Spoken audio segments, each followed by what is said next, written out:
everybody. Welcome to episode 3 of Get Sweaty.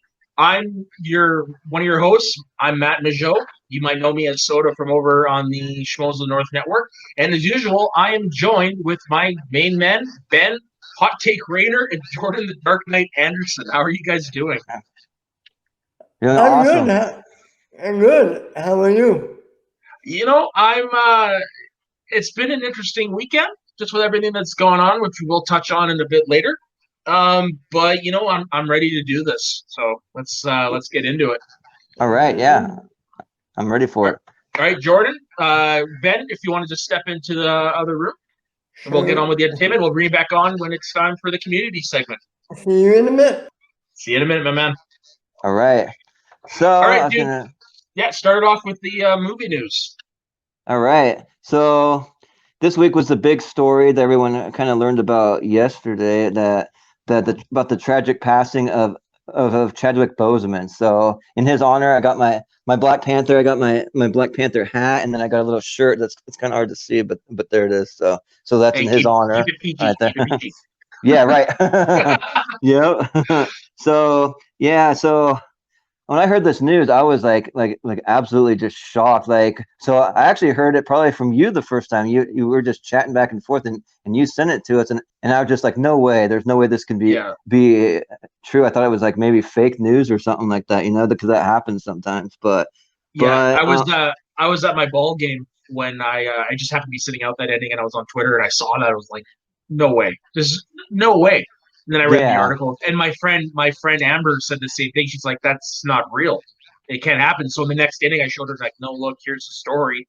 It's legit." And 43 years old, to die of colon cancer, and nobody knew. Yeah, nobody knew. Yeah, he just kept it private because I just think that like a lot of people, they just want to keep those things private. I mean, they don't want people to really worry about them and that kind of stuff. Which I get. It's just you couldn't physically tell until the end. And if you think about it, he was diagnosed in 2016. And that was, according to Ryan Coogler's article this morning about Boseman, that was around the time that they were casting Black Panther. So he did Black Panther, Infinity War, and Endgame while dying of cancer. I know, that is just crazy. Like, man, that is a tough man right there. Yeah, and Ben is not with us in the segment, but if you do want to know about his feelings, he did release a short 11-minute video yesterday morning on our channel. So if you want to find out his thoughts on Chadwick Boseman's passing, please do check that out. He did a good job. Yeah, he really did. Yeah, he really spoke from the heart. I appreciate his words. Yeah. So question for you then.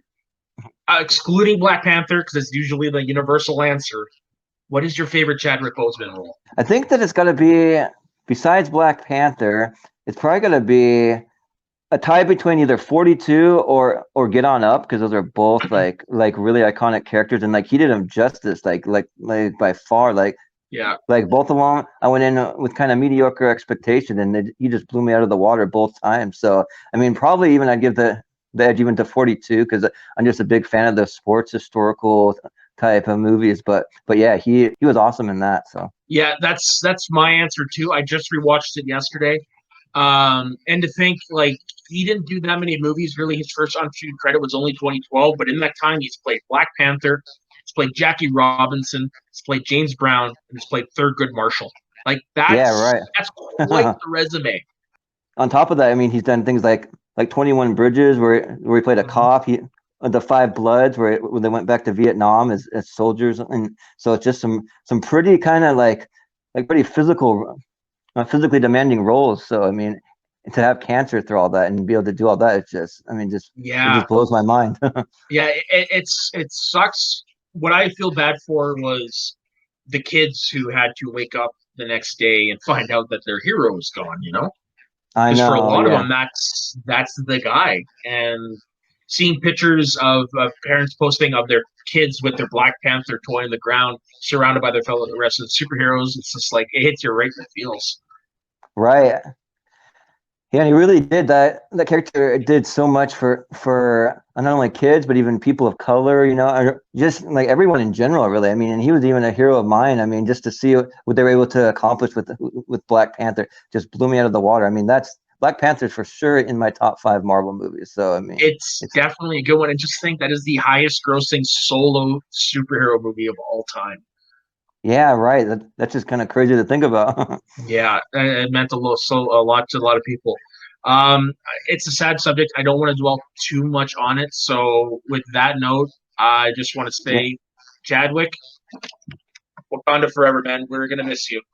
You were Yep, gone too Wakanda soon. forever.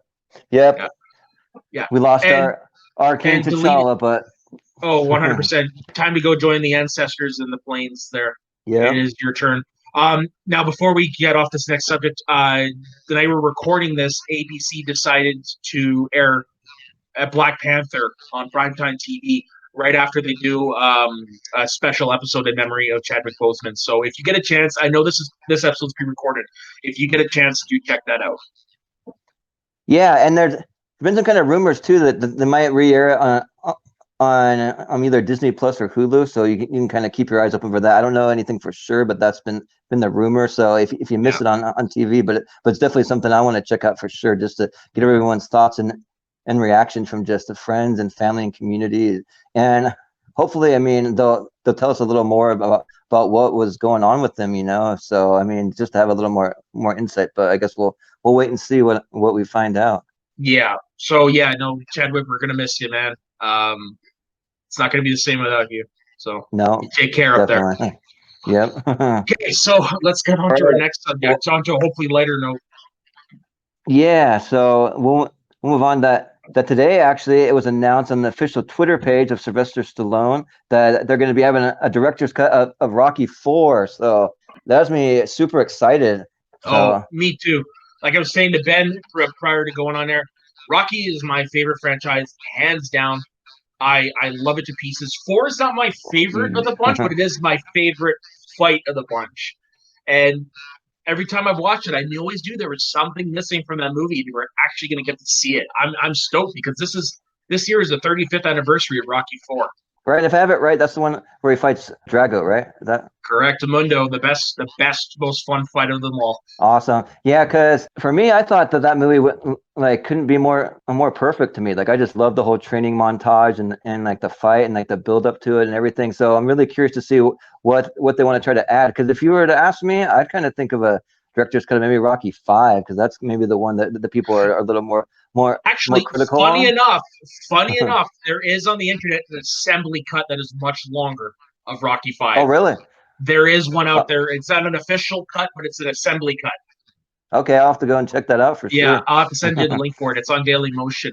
Okay. But I will tell you this: there is going to be one thing missing from Rocky 4. He's cutting out the robot. Oh, he is. Yeah. No robot. Oh, no robot was kind of like it was a fun little thing, kind of out of place for the movie, I thought, but it was fun. Yeah, no love for Paulie. No, I guess not. No, I can't wait to see that. I watch, like I said, it's my favorite franchise. I watch those movies like through the whole series through every year. I can't wait. I cannot wait to see this. Yeah, it's definitely my favorite sports franchise for sure. So I mean, I always listen to the soundtrack all the time, especially the moment that he actually wins the fight at the end. That's like such a inspirational kind of get pumped up moment, you know? Yeah, I'm sorry to break your heart, Ben. There, about the robot, but yeah, no, I agree. The piece of music, I think I mentioned it. I might have mentioned it in another episode. I'm not sure, but the episode, the track "War" / fanfare for Rocky. Oh, it's such a great when you're doing like any form of athletics or whatever. It's such a great song to listen to.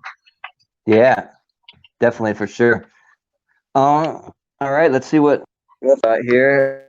So, HBO is developing a series of the movie Sphere. So it's that movie that came out, I think, in the mid '90s that had Dustin Hoffman, Sharon Stone, Samuel L. Jackson, and even Michael Clark. So, and that movie was actually funny enough. So, first to give a little background, Sphere is actually based on a Michael Crichton book. So, Michael Crichton's one of my favorite authors. I love like the way that he writes is just so like if you go back and read like Jurassic Park or The Lost World or even like Timeline, that's another great book of his that he wrote, and like they're just so much more detailed and in depth and just like even better. Like as much of a masterpiece as Jurassic Park is, the books are even better, believe it or not. The books are just amazing. So I'm definitely excited for this. I actually grew up watching Sphere because before we got into DVDs, we only had a small limited collection in my house of VHSs. For some reason, Sphere was one of them. We had that movie as a kid growing up. So I watched that movie kind of like at least a couple of times a year, probably. So you have this team of scientists that takes a submarine down to the bottom of the ocean because they get readings of an alien spacecraft or like a foreign object, or they're not really sure what it is until they get down there, and they get down there to find this giant sphere, and they go up to investigate it, and kind of dark things start to happen, and like some of them kind of get possessed by some entities and different things. So I'm definitely looking forward to this one. Oh, I'm wondering how they could expand it into a series then, because that sounds like it's a concept that actually would work better in a movie to me. Right, yeah. So I'm a little curious too. I mean, probably they're gonna. What I would imagine is they're going to dive more into the characters themselves and kind of follow each character journey is what I would imagine. But I guess we'll wait and see. We'll see what happens. Yeah, I'll definitely check it out. I've actually never seen the movie, but I do remember seeing the poster in the local video store when I was a kid. Yeah, it's definitely pretty decent. Like if I had to rate it, I'd give it about a 6.5, 7 out of 10. So it definitely like it is worth checking out the original for sure.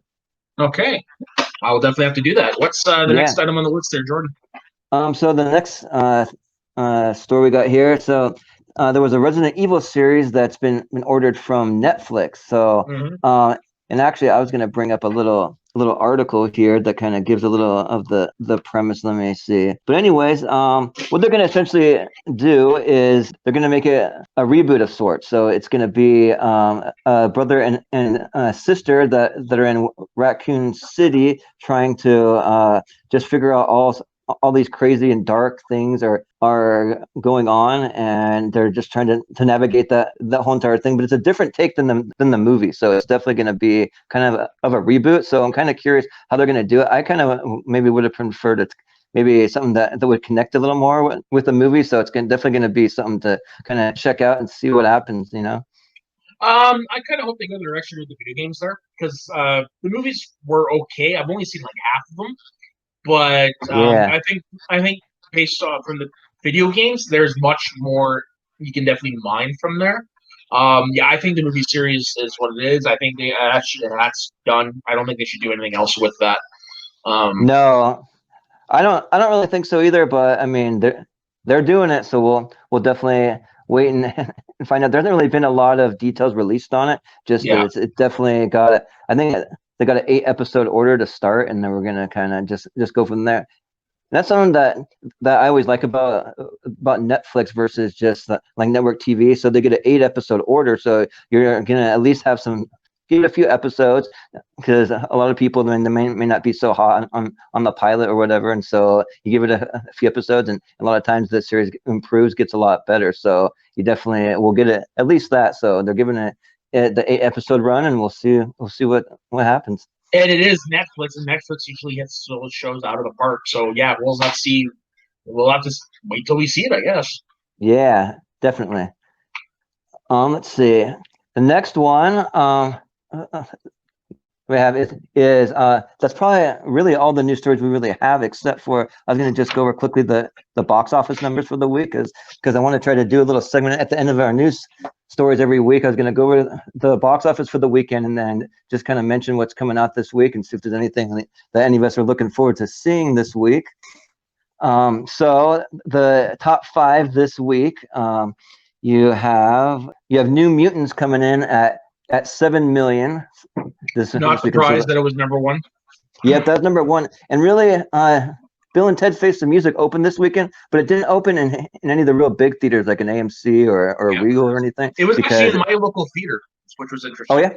Oh, nice. Yeah, because I actually heard that a lot of independent theaters were going to be showing it, but since they're putting it out on demand, AMC and Regal they're just choosing not to show it because of that reason. So, but if you want to go see it, which actually my plan for next weekend, I'm going to try to do a double, maybe even a triple feature possibly. I want to go see Tenet next weekend, and then I want to see Bill and Ted and New Mutants. So I mean, if I can do it all, I'd like to. Cause I'm just one of those movie geeks that likes to just go to the theater and do that. Plus, I mean, there's no theaters open right where I live. I have to drive about an hour, so I really want to make the most of it. So I So actually that should be have seen fun. Bill and Ted. Um, Yeah. I was looking at my schedule, and unfortunately, it only has one airing time at night. And unfortunately, wasn't able to make it. Won't be able to make it theater, so I rented it. And I Okay. will say this: it is one of the better like movies that I get a sequel like many years later. It's definitely one of the better ones. It is very true to the franchise. Okay. The casting of the children was really good, especially the actress who plays Ted's daughter does a really good version of Keanu Reeves. Like you'd think they were related. It was Okay. nice to see, to see some old nods to the old series and stuff. My favorite part, it was only an hour and a half. It wasn't a long movie. Um, and yeah, I definitely recommend everybody watch it because it's definitely a lot of nostalgia, and it's a fun time. It was great to see everybody back again. It really was. Awesome. Sounds Yeah, good. So, yeah. I was also gonna, And let's see. hopefully by next week, the three of us will all have seen it, so we'll do a spoiler review. Yeah, that sounds good. So, just kind of rounding out the rest of the box office. So you had New Mutants at number one, then you had Unhinged taking in 2.6 million, and then you have SpongeBob movie Sponge on the Run. That's at 604,000 it made, Is that a and then new you SpongeBob movie or is that an older one?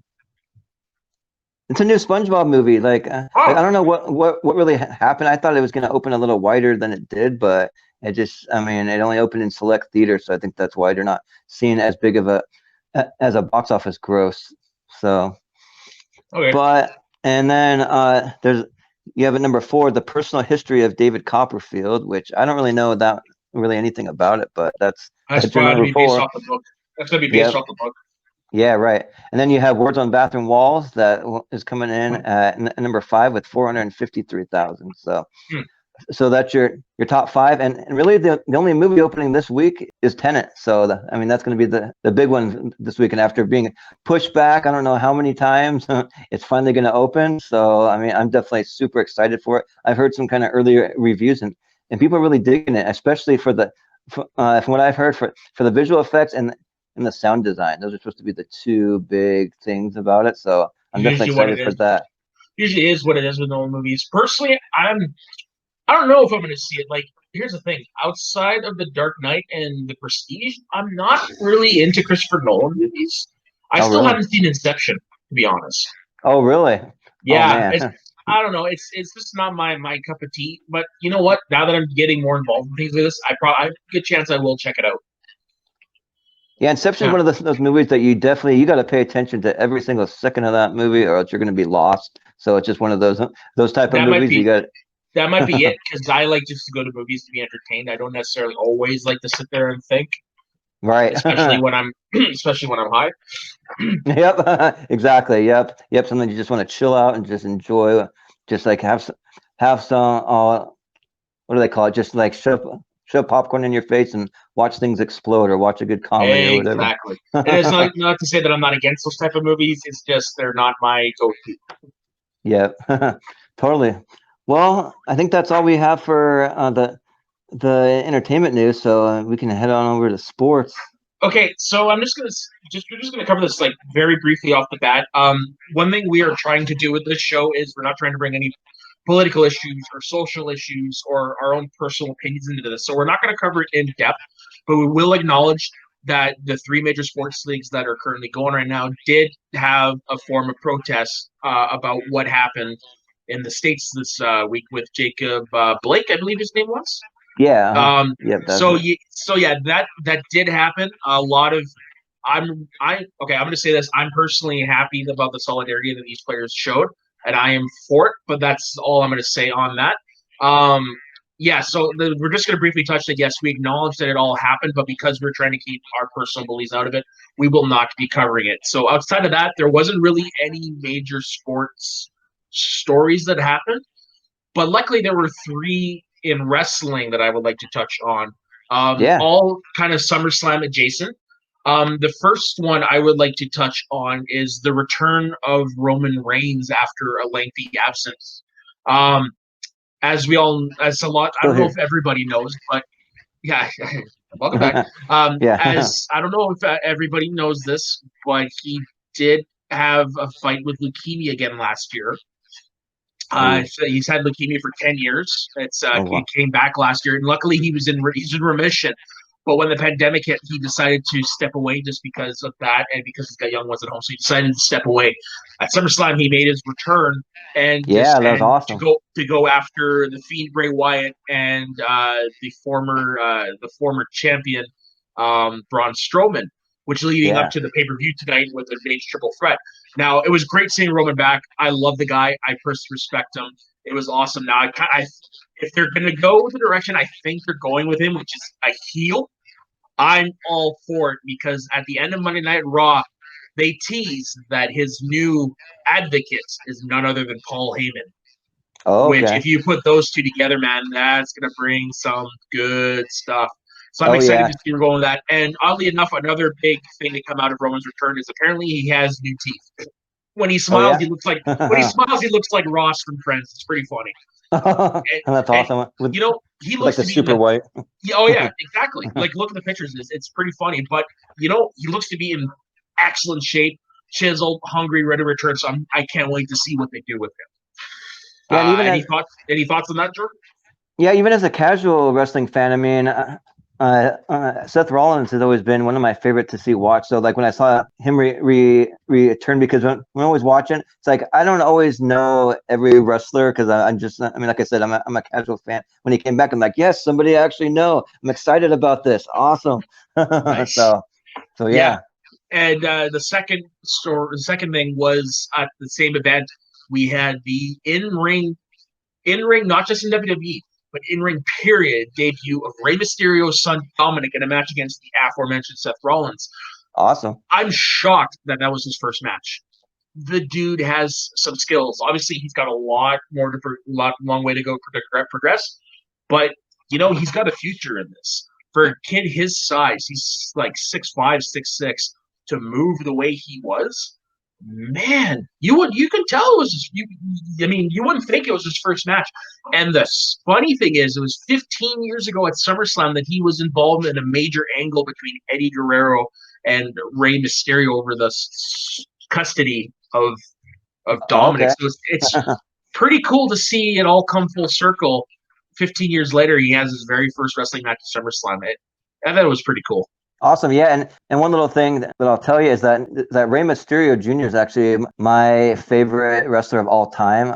I love Rey Mysterio. So just like the whole persona when I first saw him, 'cause I started watching him back in like the late '90s, early 2000s, and The like he WCW was. days.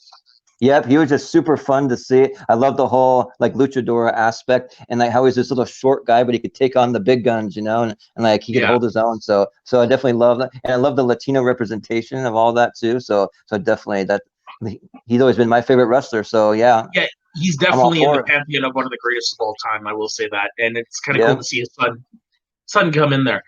yeah, And the third story was all again at SummerSlam. It was the final night in the company of pretty much has been a stalwart for the last decade, Renee Young. Or for those of awesome. us who are in Canada, know her by her real name, Renee Paquette, because she got her start working for the Score Up here, which was kind of like an ESPN type of network. She's been with the company, like I said, for 10 years. She was the first ever female broadcast announcer. She was the first ever female personality to ever appear on TV when they did their Saudi Arabia show, which I thought was really cool. She was involved in a lot of backstage segments. Pretty much in every media interview, she was there. She was the Mean Gene Okerlund of our time, Oh, nice. and that's how I look at her. And I'm sad to see her go because I'm going to miss her in WWE. But I'm really excited to see where she goes from here because she is really talented. She Yeah, has the goods to make it far in the entertainment business. Um, awesome. I personally, I don't want to see her show up in AEW, which it could happen, but I Yeah. think she's got more to offer outside the world of wrestling. Oh yeah, yeah, definitely. So cool. That sounds Yeah, good. I And just wanted to touch also, on that because I'm a big fan of her, And I just want to say, I know you're not going to watch this, but Renee, I want to say thank you for all the entertainment you've given us over the years. It was an honor to watch you on TV.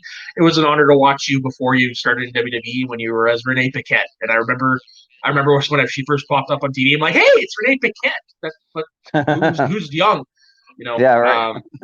Yeah, no, I'm thank you for everything you've given us, and I'm looking forward to seeing what you do next. And I will be buying your cookbook. So there you go. Awesome. And also, I want to bring up just a couple of like more obscure sports stories, just because with the boycotts, there wasn't too much sports news this week. But one thing about the NBA I wanted to mention. So this was probably a little over a week old, but I just wanted to mention it quickly. So they had the NBA draft lottery, and the Minnesota Timberwolves claimed the #1 spot for the draft lottery. So they'll be picking first next year, and I'm excited for it just because I mean this year for sports has just been so crazy and off the wall that like I'm really looking forward to just like hopefully just like a normal sports year. We'll see what COVID brings us, but yeah it'll be Minnesota Timberwolves picking #1. So who's the top prospect this year? You know, I'm not even sure. Like, I haven't been following college basketball like I usually do. Like, normally I'm all over it, but like I said, this year just been so kind of all over the place that I haven't really even had a chance to sit down and really watch any college basketball this year, which is really too bad because I mean, March Madness is one of my favorite things every year, but it's like Christmas for me because you get so many games in a short period of time. But yeah, fair enough. Okay, so. Is there anything else in sports, basketball, baseball you want to touch? So there's one other, this will be the last one, but it'll be one other little obscure story. And this one is a little older too, but I figured it's definitely worth mentioning that. Yeah. So Dwayne "The Rock" Johnson, you probably heard about this, that he bought the XFL for $15 million.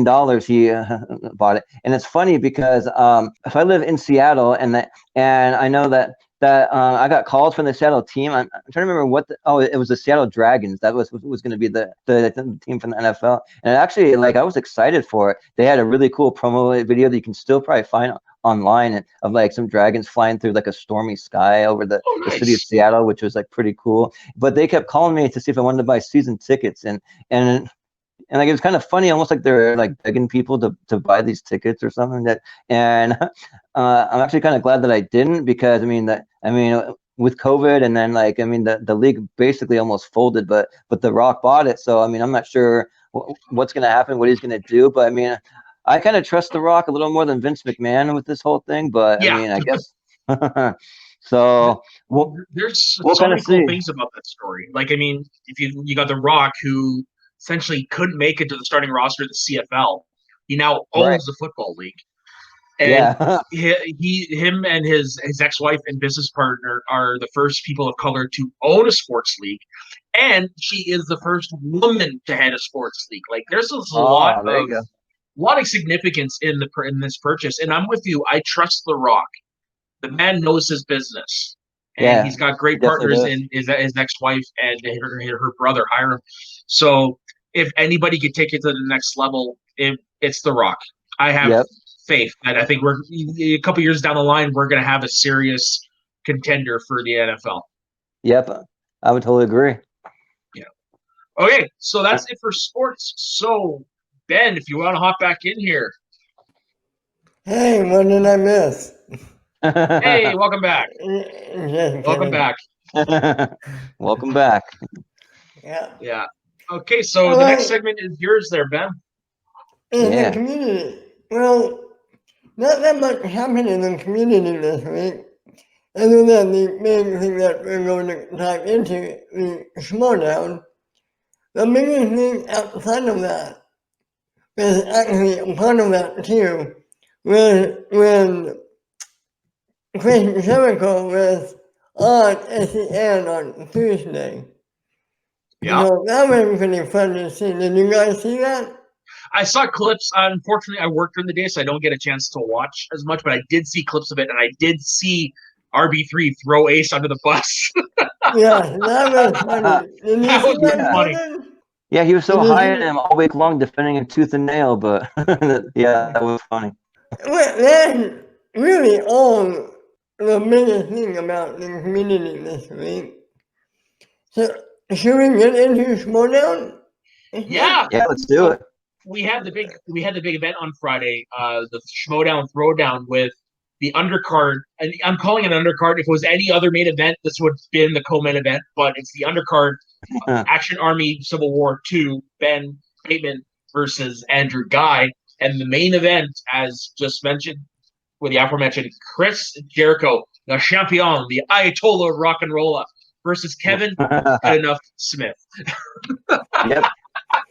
And also, really quick, I just wanted to just give a little preface for anyone who might not be familiar with the Schmodown. So the Schmodown is this massive sport. I definitely call it a sport. It's a sport of movie trivia combined with like some pro wrestling aspects. So they have these big personalities come in and they do a bunch of trash talking. They have some music and they come in and they just do some pretty serious sports trivia. And there's a lot of strategy and a lot of things involved. So if you haven't had a chance to check out the movie trivia Schmodown, I would definitely recommend looking it up on YouTube and checking it out for sure. Yeah, the best way to describe it is a movie trivia contest wrapped inside of the presentation of the WWE and UFC. This is what it is. Yeah, it's perfect. It's hella fun. Yeah, exactly. It's a lot of fun. They just recently partnered with Skybound, so we expect bigger things from that, which is pretty cool. Unfortunately, that happened just before COVID. But they do all the live events. They just implemented the draft this year. Yeah, it's gonna be big. It's gonna be big. And honestly, I think the best thing that could to come out of this throwdown was more eyes are being shone on the product because of who was in the main event. You're bringing in the Jericho fans and you're bringing in the Smith fans who might not actually be aware of the sweaty community that we are a part of. And I think that is easily the best thing that could happen for the league. Right. Yeah, in my opinion, it's probably the biggest Schmodown match we've ever had so far. I mean, it's definitely like one for the history books for sure. Yeah, so. I'm gonna liken it to it's the WrestleMania 1 main event where you brought in Mr. T to participate in the match, and wrestling was never the same after that. That's what this is. This is Mr. T's involvement in WrestleMania 1. Yep.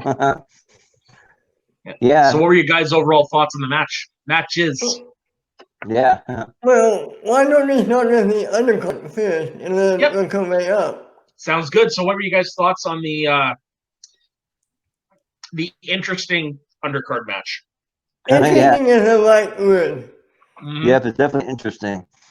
We had high hopes for this match, and wow, I don't want to say disappointment because it wasn't a disappointment for me.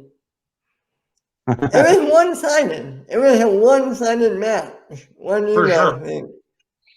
It definitely was the one-sided. Yeah, go ahead, Jordan. I talk too much. Oh no, it's all good. I was gonna say that you had Ben Bateman versus Drew Guy, and basically what happened is Ben Bateman totally dominated the whole entire match. But the thing I really like though is Drew Guy has one of the best characters I've seen in a long time. I don't know what you would call it. Some kind of nervous conspiracy theory type of like guy that's just like just kind of like neurotic all over the place. And now it's definitely hilarious to watch. And also one other favorite thing is that promo that they showed before the match was probably one of my favorite promos that I've ever seen. Like my heart was just pumping. I was just super excited. And I stood up and I cheered. I was just like, yes, this is so cool. But like I was so excited for it. And then I just think that Drew Guy probably just got a little lost in his character a little bit. I think that he was kind of maybe too focused on that, and like it just to where he missed a few answers that I think normally he would have been able to get those answers no problem. And I mean, it might have been just nerves or maybe a few categories that maybe weren't in his wheelhouse, but I mean, it definitely one-sided. Ben Bateman, it definitely he KO'd him. So yeah, it was interesting because that performance kind of blurred the lines on like reality and whether or not this, I talked to people in the community and there are a lot of people that think Andrew Guy threw the match. Now, I personally don't think so. I'm with Jordan where I think maybe he just got a little too much into character and it kind of threw him off. But yeah, it was an interesting performance on his part. But on Ben Bateman's part, he followed up his worst performance ever in a Schmodown match with his very first perfect game. So, I mean, no matter, even if Guy had shown up with, 100%, Bateman still would have won. Right. You think so? Yep. Oh yeah, for sure. Bateman's just Yeah, I too think good. so. Guy Oh, is yeah. good, but Bateman's a whole nother level. Yeah. Yeah. He's definitely Yeah. the Moneyball strategist of the league. Easily. He knows how to Moneyball everything, and like he knows all the best ways to get under people's skin, and to like just all the little strategies that you don't normally think of. It. He knows them. He knows them all. Yeah. Would you put him in the top 5? Bateman? Yeah. No. He's definitely top. I'd say he's like 6th. Okay. Yeah, he's not quite there. Almost. I would agree with that. Almost. He's definitely in the top 10, but probably not quite top 5. But he's getting there. I think one day he will be there for Yeah, sure. it's really hard when you have so many good competitors. Like I know. You got Merle. Like my Mount Rushmore is Merle, Cushing, Roca. Oh God, I'm blanking. Kalinowski and and Riley. Like those are my top 5. Yeah, mine I know. would be pretty similar. I'd probably go with Dan Murrell, John Roca, Ethan Irwin. I'd throw up there for sure, and then probably Kalinowski on a good day. But I mean, it depends. He's kind of been hit and miss lately, so we'll see. Well, I don't Especially know. This week, the finals of the IG tournament, and then he won the team titles. And what about you guys? Yeah. my top 4: Daniel, John Walker, Cushing. I don't know if I would have Mike. I mean, I wouldn't say Mike normally. Yeah, I might have Mike for the first. Man, I definitely forgot to mention Rachel Cushing. She's in mine too. yeah. And I mean, like you could throw, like, even though she only won the team titles, you could throw Clark Wolf in there. Right. You could throw the Patriots in there. You could even throw San Levine in there, even though he had like the only really dominant like last half of that season. Like that's the right. There are so many good players that could be on the Mount Rushmore, so to speak. Like there's no determined list. Just for me personally, I think Ben Bateman is just on the outside. Yeah. Yeah, the league is stacked. Yeah. So. Yeah, but what do you guys think of the Chris Jericho, Kevin Smith overall of that match? Oh, that was fun as hell. Like I said to Ben before, that match was way better than it had any right to be. Right, yeah, like I think that match couldn't have gone any better. Like that's as perfect of a match that you could ever ask for from those two. I mean, it was great. Yeah, it was fun. Ben, your thoughts? It was fantastic. It was awesome to watch. I don't know who I like better. I was happy because I wanted Smith to win at the end, but great overall match. Both of them. Yeah, for sure. I hope we see them both back. I really do. Yeah, and I went a couple questions deep into sudden death too. So I mean, it was just right down to the wire. So Bruce Willis again messing with Kevin Smith. Yeah, for sure. And I love that how for Jericho's opponent's choice, he chose the Kevin Smith category. Yeah. And Jericho just completely got all the questions right. Yep, I know, right? Yeah, and he was complaining how you have Kevin Smith on, and like he was making a big deal about it, like, ooh, you're gonna try and like skew the match that way, but then he ended up getting in, he killed it, he dominated. Yeah, but both those competitors, they had a great time. I have a feeling we'll see them both back, but I think we'll see Smith more than Jericho, because Jericho's he's a rock star and rock musician. Right. He's one of the top stars of AEW, and I mean Smith. I think you'd probably see him sooner than you would Jericho. I could be wrong. I can see Smith. Prediction: next year, San Diego Comic Con, Kevin Smith versus whoever the belt holder is. Yep. Really? You're thinking it could go all like, wow. I mean, Comic Con would be the best place to have Kevin Smith in the live event, hands down. Yeah. You know who I like? This is for entertainment You know value, what? No, I take it back. It would be at Comic Con. It would be Kevin Smith versus Brett. That's my guess. I was just about to say that. I think for entertainment value, Kevin Smith versus Brett would be the funnest match ever. Yeah, that'd be awesome. Even like Smith versus the Barbarian, or this will never happen, but Smith versus Makuga would be fun too. Oh yeah. Yeah, I think it's hilarious how you. Oh, go ahead. What if Kevin Smith versus the Flowers? Oh yeah. There you go. And don't tell Kevin Smith about the Flowers beforehand. Yeah. Yeah, just don't tell him. Just have it be a total surprise. It'd be like, WTF? Like, what is this? Yeah. On the live stream I did last night over on Schmoes of the North, somebody brought up that they think Dagnino would be an interesting manager for Smith. Oh yeah. I see that. Yeah, the one who she's a great manager, but I honestly don't think would work with Smith because she's a heel and he is Shannon. Oh yeah. It's got nothing to do with her ability. I don't think there would. I don't know. I just don't think the dynamic would work. No. I don't want him as a heel. Well, he can't. He doesn't have it in him. Right. No. Yeah. No, and I think it's hilarious how whenever you ask him who he wants to face, he keeps bringing up Dan Murrell. He's like, I want to face Dan Murrell. Just give me Murrell. And it's because he beat Murrell in movie fights with the infamous argument, which is my favorite movie. One of my favorite movie fights moment where Dan Murrell had to argue why the movie Triumph of the Wills should not be erased from existence, and that is a Nazi propaganda film. That is funny. If you were to go back, honestly, everybody go back and watch that.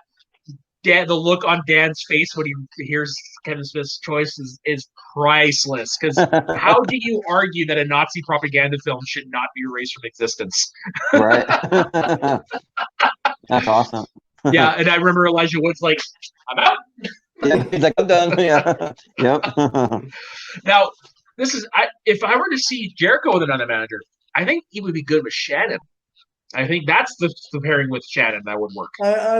Chris Jericho could play a great heel. I think like he'd be good. Dude, he is a great heel. If you ever watched his wrestling stuff, especially in the late he's 2000s, where he completely changed his character and became like the silent killer, a la Javier Bardem in Old Country for Old Men. That man is a great heel. Those are the years when I watched wrestling the most. So that was awesome. I've seen that. Sorry, what was that, Ben? Here's the thing. He's not even Roxy. They go together, Roxy and Jericho. They're not splitting up. Oh, no. I'm just saying, hypothetical, if he was standing up with another manager. No, I'm just saying, as hypothetical, I think he would get with Shannon. Right, yeah, agreed. So, is there anything else in the Schmodown match that you want to cover? Because, it was a great event. It really was. Top notch. Well, so I was going to ask, did you guys get a chance to check out any other matches this week that we had? So, I checked out the last two that aired in the middle of the week, and they were okay. Like you had the bracket buster, that's for sure. Yeah, one of the ones that was my absolute favorite this week. Like probably not over Chris Jericho and Kevin Smith, but if we wouldn't have had that, it would have been Perry. Yeah. Perry. She took down Mike Kalinowski. I thought that was freaking amazing. I was so excited. Yeah, I know. I was super excited about that. I saw that coming. People talk about how in person they just love Mike Kalinowski. He's this great guy. He's a super nice guy, but he probably isn't it in his personal life. But he plays a great heel, and he's someone that I just love to hate and I love to root against. So whenever he's playing, I just want someone to take him down. And I'm so glad that it could be Perry, one of the nicest people on the planet. So and she took him out. So Scary Perry, yes. Great week for the Mercs. Great week for the Mercs. Yeah, my favorite moment from that match was in the category of Bono, because Bond looked like Bono on the slice. Oh.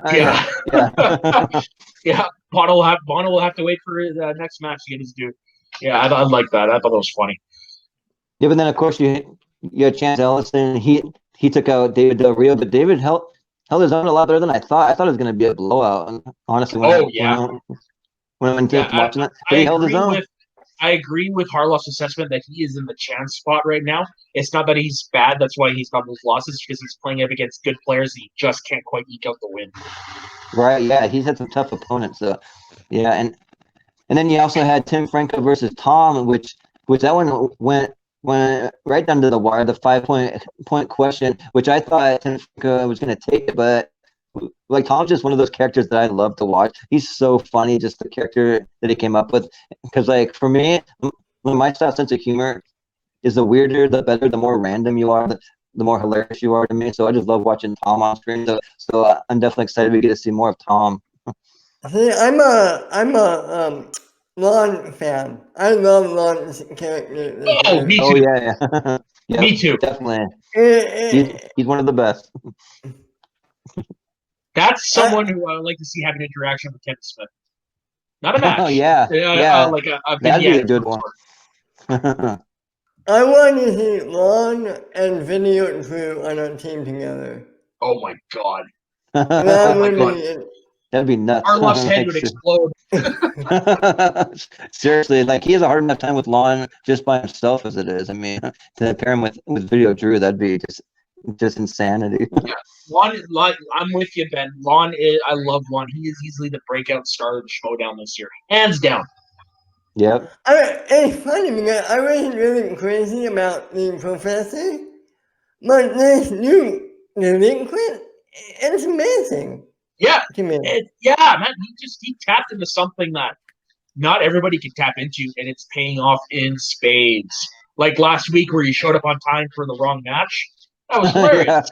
yeah, that was seriously, that was gold. But yeah, my favorite thing about the professor, though, that I did really like about it is when he started calling out all the wingers, and so he wanted to play Christian Rubalcaba, and he wanted to play Cody Hall and stuff, and he just treated him like their pupil, like one of his students from class or whatever. I always liked that.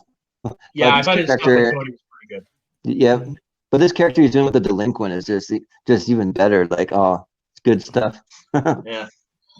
Okay, so with that brings an end to the Showdown talk this week. Hopefully you enjoyed that. Now we're on to our favorite segment. And I had the pleasure of picking this week's topic. If you watched last week, you'll remember that it was our top 5 albums. Now, this isn't the top 5 best. This is top 5 personal favorite albums. So I did have... Just real quick, I was going to say, we had a couple of questions that we got via email. Do you want to go through that's right. first? We actually have questions this week. Sorry. Do you want to go through them first, or do you want to wait till the end? We can do them either way. We'll do the questions first. Sure. Yeah, so I have the questions pulled up here, so I can just read them off, and we can kind of give our thoughts on what we thought. So, yeah, these are our very first questions. So, yeah, so I'm excited. So we had both a sports question, so I'll start with the movie one. So from Clyde Anderson, and he writes, with the Black Lives Matter movement going on, what movies do the best job of portraying racial issues or elevating Black lives? So I have a little list that I can name a few, but do you guys have any that come to mind off the top of your head? Selma and 42. For me, Remember the Titans. Oh yeah, definitely. Those are a good ones. Yeah, for me, I would also throw in Malcolm X, and I'd throw in Fruitvale Station, even 12 Years a Slave. You got Moonlight. Fruitvale Station was so good. Yep, and even Black Panther. I mean, I'd even throw that one in. I'd even throw like movies like Get Out, and then like if Bill Street Could Talk, and even Just Mercy. So those are some of the ones that I had. Yeah. So, and I want to shout out one for the Asian community. Oh God, why am I blanking on it? It's the one that just came out last year. Yes, that's the one. Yeah. Yeah. Yeah, that's fun. That was a fun movie. Yes. Yeah. Yeah, so if you're watching Clyde, you can kind of replay back some of those movies, and if you have something you want to write them down with, there'll be some definite ones to check out there. So for sure. Yeah, and definitely watch some more the next time you're hanging out with your son. Yep, exactly. Yeah. All right. So what was the second question? So the second one is a sports question from Clyde again. And he writes, I'm really looking forward to college football, given that half of the teams won't be playing at least until spring. Do you think that the quality will be there this fall, and will the bowl winners be legitimate?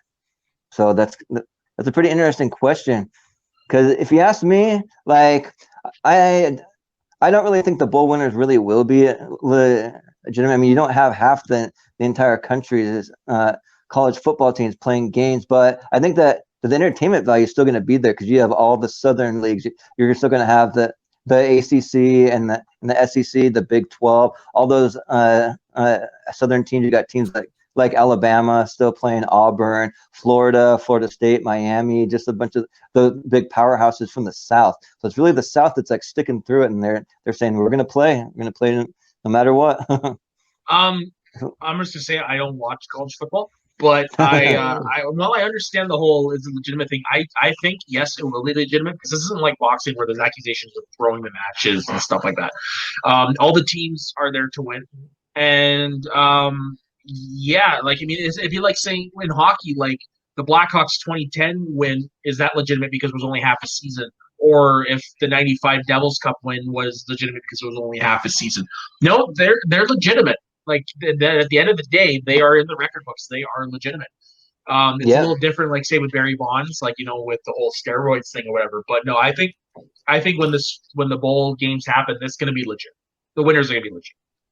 Yeah, like I mean, it'll be legit, but I just kind of feel like they're going to have like an easier path to get there. So just kind of like just my two thoughts, and like not only really easier, just kind of like just like not really the normal way that's supposed to play out, like it's supposed to play out where you have a full season, you play all the teams that you're supposed to play, and now that they have to kind of just like scramble to find out all these different games that all these teams are going to play. You even have Notre Dame in there, and they're having to like find new opponents for about half their games, which I don't know if they're even going to be able to play a full season or how it's going to play out. I mean, I have no idea. But it also begs the question, like, is this your Stanley Cup winner and is this year's NBA Finals winner going to be legit? Because that goes into the same argument.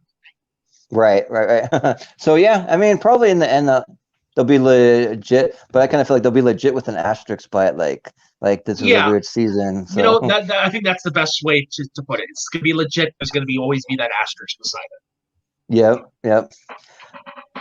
So anyways, those are our questions, and then I'll throw it over to you, Matt. You kind of got the topic for our Get Sweaty favorites. Feel free to send in more questions. We will be answering them every week, and I will try to remember for next week that we actually have questions. So yeah, like I said, this is our favorite segment, and this week I had the pleasure of choosing top 5 favorite albums. Now there was 2 caveats I threw in there to these guys. 1, no scores, because that's probably going to be a favorites list down the line, and 2, with each album, try to give one song you suggest for everyone to listen to. Now, I know, Jordan, you had a harder time with this, but hopefully you were able to narrow some down to one. Yeah, it was a tough one for me because it's like I'm going through all my favorite albums and my favorite music artists. Like I could easily come up like no joke with the top 100 easily, but we're talking top 5 here, and like I'm like, oh, that's just like cruel. Like I can't think of a top 5, but I was able to. So I was able to narrow it down for sure. Yeah. So for me, the albums that appeared on here, the artists, my favorite songs of theirs are not on any of these albums. Oh, okay. Yeah. I see. How about you? Went Ben? That way. Yeah, I went that way. I went into I got my favorite albums, and I have my favorite song from the artist, so it's a little. Okay. How about you, Ben? What did you put into your list? What kind of criteria? Me songs that I mean, these are my favorite albums. They make me happy. I mean, yeah. Okay, that's pretty much what it boils down to. So I'm going to start off my list. I'm going to start us off because it was my topic. We're going to go me, we're going to go Ben, and then we're going to go Jordan because Jordan, you get next week's topic. So my first one is a concept album by the band that pretty much opened my eyes to the to rock and roll and heavy metal. It's by a band called Wasp. The album is called The Crimson Idol. Okay. Now, like I said, it's a concept album, so I'm just going to quickly read what the concept is. This is off of Wikipedia. The story of the Crimson Idol revolves around a teenager named Jonathan. He is the son of William and Elizabeth Steele and brother of Michael Steele. Michael is the favorite son of his parents, and Jonathan is a complete failure in their eyes. After Michael is killed in a car accident by a drunk driver, Jonathan runs away from home and starts to wander the streets, becoming addicted to drugs and alcohol. While walking past the music store, he sees a guitar and desires to become a rock star. He breaks the display window with a bottle of booze, thus beginning the journey into acclaimed excess. Jonathan plays the stolen crimson-colored guitar as often as he can in order to obtain money to record an album. He then meets a man named Chainsaw Charlie, the president of a major record label. Charlie promises to make Jonathan a star and introduces him to Alex Rodman, who will become his manager. Jonathan goes on to achieve his ambition of becoming a rock star, but finds out that life is not as glamorous as it seems. Despite now having fame and fortune, he still longs for the one thing he always wanted, that being the love and acceptance of his parents. One night before a concert, Jonathan calls his parents in an attempt to reconcile the differences and heal the emotional wounds between them. According to the story, less than 50 words were spoken. The last 4 were, "We have no son." Realizing that he will never be accepted by his parents, Jonathan decides to commit suicide. During the aforementioned concert, he removes the strings from his guitar, shapes them into a noose, and hangs himself. And that's how the album ends. Oh, dang. Yeah. It's a little dark. Well, Wasp is a pretty heavy band. Like their album, The Last Command, is what introduced me, opened my eyes to rock and roll. But the instrumentation on this album, the lyrics on this album, it tells a really, really great story. And the song that I like the most off the album is the song "The Idol," which is about the conversation between Jonathan and his parents. And it's got one of my favorite guitar solos in there. It's like every time I hear it, it's like I can picture like a guitar player like playing it in the rain. You know what I mean? It is a great, great album. It's nonstop. It tells a great story. It's from beginning to end. I highly recommend people check it out. It's called The Crimson Idol, and the song is "The Idol." That's what I recommend as my number 5. So Ben? Wait, so I was going to ask you. Oh, okay. Just real quick, sorry, before we go on. So, like what kind of music? Like, what's your favorite genre? Like when you think of like your favorite type of music, do you listen to a wide range of different genres, or do you just kind of like focus on rock or whatever? I do. Like, I have a little bit of everything. But my main 2 are rock and country. Okay. All right. Yeah. Right on. All right, Ben. Okay, your turn. You're number 5. My number 5 is Frontiers by Journey. Okay. Nice. Journey's classic. Journey. Yep. And my favorite song on it is "Different Ways" by Journey. It's classic. Gets me pumped up every time I hear it. Great song. Mm-hmm. I remember hearing it in a movie once, and yeah. Tron, I believe, is the movie it appeared in. One of them. Yeah. And also appeared in Yes Man. Jim Carrey. Yeah. Oh yeah, and Yes Man when he's on the motorcycle at the end. Yep. He's in the hospital again. You can see the hospital flying up, and he sees his butt cracked the whole way. Jim Carrey. That's underrated. Yep. That one's a classic. Yeah, I think you get along really well with Josh McCouga, Ben. I think that's his favorite band of all time. Journey. He's mentioned that a few times. And I'll say this: wasn't Freddie Mercury, Joe Perry is the best vocalist of all time. Oh yeah, but I would agree with that exact statement. Yeah. Yeah. That's my number 5. Yeah. My favorite Journey song is actually the last single Joe Perry did with the band. It's Steve Perry, sorry. It's it's Steve Perry. Sorry. Joe Perry is the lead guitarist for Aerosmith. No, it's the song "When You Love a Woman." It was the last single that Steve Perry released with Journey. Okay, nice. my sensibilities, like I said, I know I do country and rock, but I love power ballads. I always have. Yeah, so I got to throw the same question to you, Ben. So, like, what kind of music do you like to listen to? Like, what's your favorite genre? Do you listen to all rock, or do you listen to like several genres? Big range, man. Big range. Awesome. I have some rock on here. I have some soundtracks. You'll be able to tell I have a big range. Awesome. Nice. Cool. The only one I Excited. can never get into is EDSM. I cannot get into electronic music for the life of me.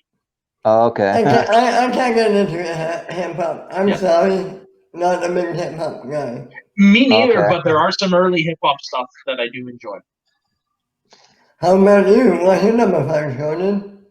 So for me, one of the things that I actually meant to do, I meant to have a piece of paper and a pencil so I could write down all your guys' recommendations. I could go check them out. So definitely I'll be coming back to We'll send them rewatch. to you afterwards.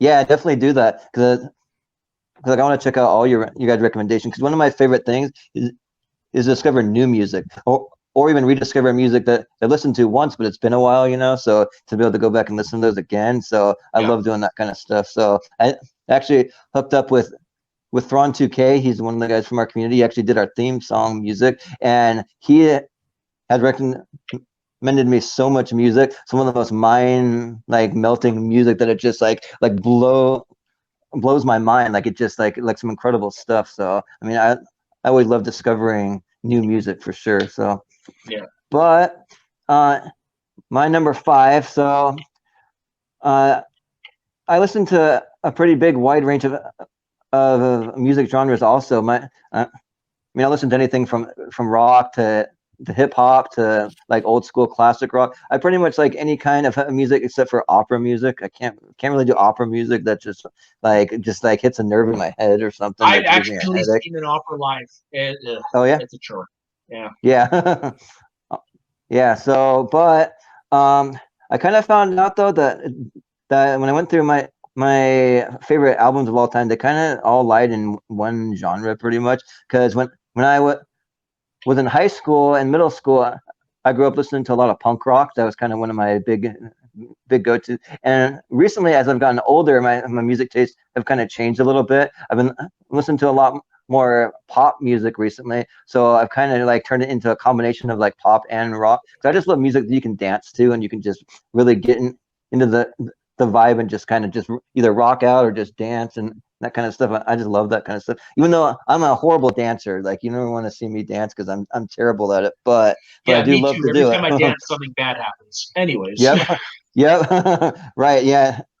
Every time I dance, an angel loses its wings. That's what happens. All right, you're number 5. But my number 5 is the band Green Day, and number 5, and there's so many albums. It was a tough choice, but I had to go with the album 21st Century Breakdown, which was I think that album came out. I can't remember exactly, but it was about 10 after years American ago, Idiot. roughly. It was after American Idiot.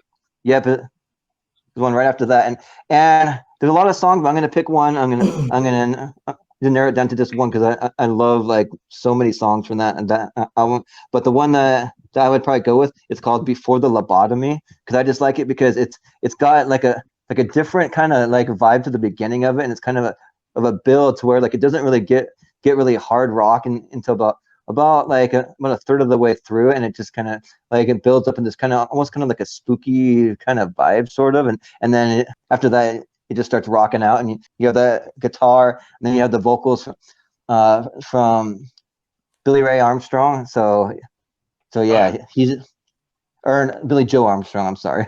Yeah, he's definitely one of my favorite singers. So, and one of the few bands I've been to a lot of concerts. I've been to probably probably over 100 in my lifetime. I've been to a lot, and Green Day is still one of the ones I haven't been able to see. I was actually going to try to go see them about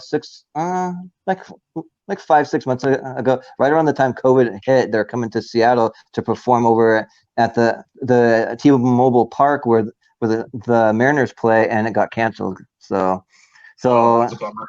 Yeah, so it's definitely something that before I die, they're on my bucket list. I got to see Green Day. So that's my number 5. Nice. Okay, my number 4. This is the only country album on my list. It's weird. I grew up listening to country because my mom loves country. And then when I was in my teens, I did your typical teenage thing. Country sucks, blah blah blah. But as I've gotten older, I've reconnected with my country roots, and I love country, especially from this particular era. I'm big into the 80s, 90s country. I consider country nowadays. I consider it more Southern rock, Leonard Skinner type of music than I do country. It's too much of the image and the glam. For me, it doesn't necessitate country. My number 4 pick is the soundtrack album to the movie Pure Country starring George Strait. Okay. I've loved that. It's a movie that I don't like the term, but I would call it my guilty pleasure movie. Um, it's actually got a pretty decent story, and the music in it is great. George Strait's his only lead role in the movie, and he did a really good job with it. Um, the music, you've got songs like Overnight Mail, Heartland, When Did You Stop Loving Me, The King of Broken Hearts, all good tracks, but the one off of that album that I love the most is the breakout song, I Cross My Heart. At the end of the Okay. movie, to make up to the love interest who's he's hurt, he sits down and he plays it specifically to her. And I crossed my heart. I promise you, I will do all the things I got to give to make all your dreams come true. It's telling like I am devoted to you. I will make you feel. If I can make, I will try to make you feel as awesome as you make me feel. It is a beautiful song. I sing every time it comes on. I sing it in the car. It's a great song. It's what I love about country music. It speaks to your soul. Yeah, and I think So that was yeah. the George Strait's probably like as classic as country music gets. He's definitely like when you think of like the like all time greats, the classics. It's George Strait. I mean, I always think of him. Oh yeah, yeah. His his songs like oh god, one of my I start blanking like True and Clear Blue Sky and Check Yes or No, Troubadour, Adelida. Oh yeah. You know, Amarillo by Morning. Like the dude's got Right. some great stuff. What are your thoughts on country music there, Ben? I'm not a big country music guy. I'm sorry. Oh, that's perfectly fine. I'm surrounded by people who are country music fans, so I get it. It's okay. Yeah. Not one that calls it out to me. No, fair enough. I would recommend though, if you ever need something to watch, want to watch a documentary, Ken Burns' documentary on country music's pretty good. And the soundtrack for that covers the history of country music from the 1930s until the 1990s, and it's pretty good. Cool. Awesome. Yeah, I never had a chance to see George Strait in concert, but something kind of funny is that there's a big kind of indoor arena that's in Idaho where I grew up. They call it the Idaho Center, and they have a big outdoor theater also. And actually, George Strait was doing an outdoor concert, and I was just walking by with a friend of mine, and we heard some country music playing, and we're like, wait a minute, like I think George Strait was supposed to play tonight. And we looked on the big marquee that they had, it was George Strait. So we just sat just outside in the grass and just listened to a couple of songs for free just from outside. So that was pretty cool. That's awesome. That's awesome. Yep. Yeah, he's easily my favorite country artist. Yep. Okay, so that was my number 4. What's your number 4, Ben? My number 4 is a soundtrack from an MCU movie. Oh yeah, Guardians you know where you're going. Guardians of the Galaxy Volume 1, Mixtape 1. Heck yeah. Yeah. I'm with you there. I'm with you on that. My favorite song? Hooked on the Feeling. Come on. Oh yeah. Come on. I remember watching that trailer for the first time on my iPad in my kitchen, and it hooked me. And put in the pun. Oh, I love that song, and it got me into the movie. And all the songs in the movie just made me love it more and more. You know, I know it's kind of compound, and I'm sorry, but I love those music. I love those songs. I'm sorry. Oh, there's nothing to apologize. It's a great soundtrack, and if you ask me, it is the perfect mix of music and movie, hands down, in my humble opinion. Yep. To help tell the story.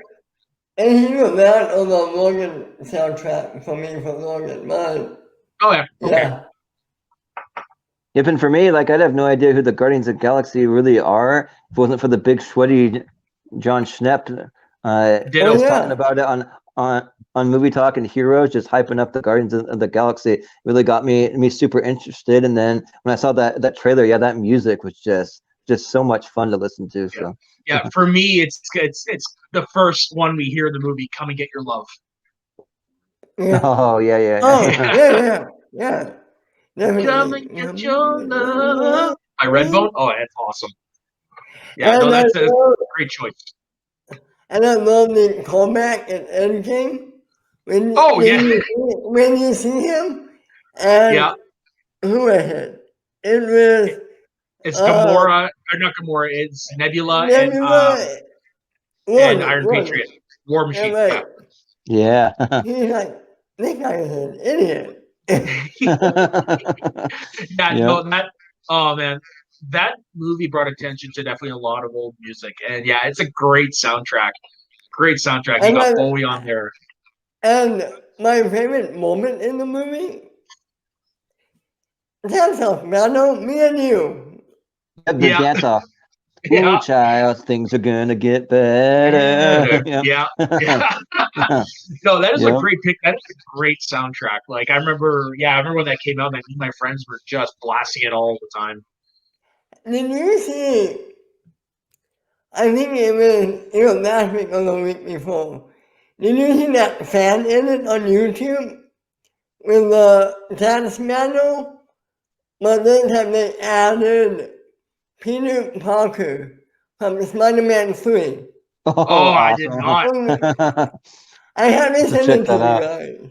I would love to see Yeah. that. That's awesome. It's because Chris Pratt does the same thing, Yeah. but instead of throwing it to Gamora, it throws to Peter Parker. And he's Huh. in the back doing that little dance thing. It's really funny. That's awesome. Yeah, you'll definitely have to send that. I want to see that. Yeah. Okay. You're number 3. No, sorry, you're number 4 there, Jordan. So there's a lot of these that I pick for very nostalgic reasons. So this next one's definitely like very nostalgic for me. Why I still love it to this day. It came out, I think, in like, I don't want to say 2001 or 2002, but it's the first album to me that where every single track on the entire album just blew me out of the water. Every single track from start to finish, and that's from the band Yellow Card with Ocean Avenue. That's Man, like that's one a of my band I haven't heard of in a long time. yeah, that is one of my like all-time favorites. And actually, I've been able to see a Yellow Card. I've probably seen them at least 3 times, and I've met them all too. So I have their autographs on Nice. the poster, which is awesome. And then I got to go to their farewell tour, the very last time that they